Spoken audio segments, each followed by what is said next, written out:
So I see some of you are wearing green. Why are we wearing green?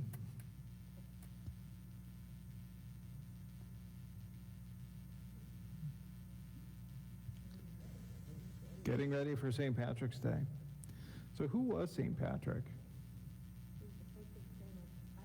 He is a patron saint of Ireland, as well as St. Bridget. She gets overlooked a lot, but that's another story for another day. So St. Patrick was born to a wealthy family, but then he was kidnapped and sold into slavery. And it was during his time as a slave that he had a conversion experience and converted to Christianity, earned his freedom, and then was sent to Ireland at his request to go and share the message with the Irish. But here's the thing. Now, when we think of missionaries that came to America and engaged with the native people, did they try to learn their language?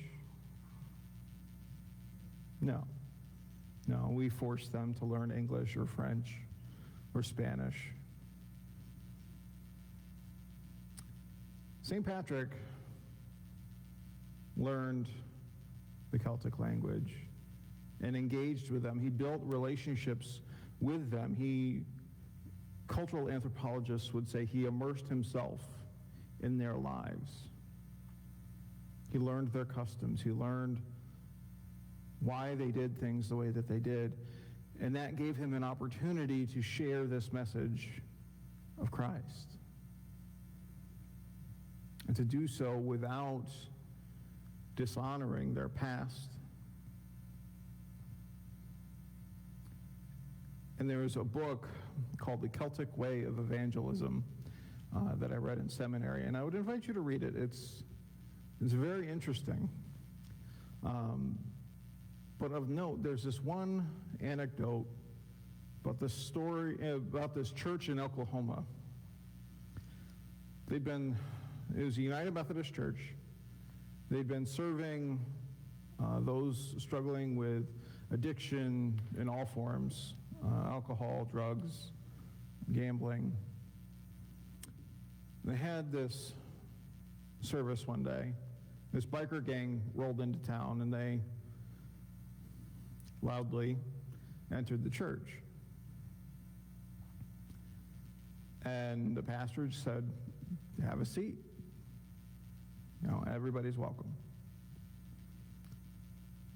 And as they went through the service, one of the bikers got up and, using some colorful language, said, "Pastor, this is the first time I've ever felt welcomed in a church. Because you're not treating me any differently because I'm a biker, because I've had struggles in my past. Because you're treating me as a human." So may we take that example of St. Patrick into our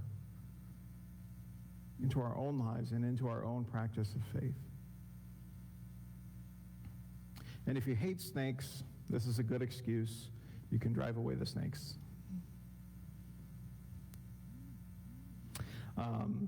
And also, on a more lighter note, if you have access to the internet and YouTube, I would invite you to look up the video, St. Patrick Explains the Trinity. It's by Lutheran Satire. It's funny, and it kind of hits home as to some of the mysteries of faith and how we cannot explain it apart from faith. So that's your little nugget of homework.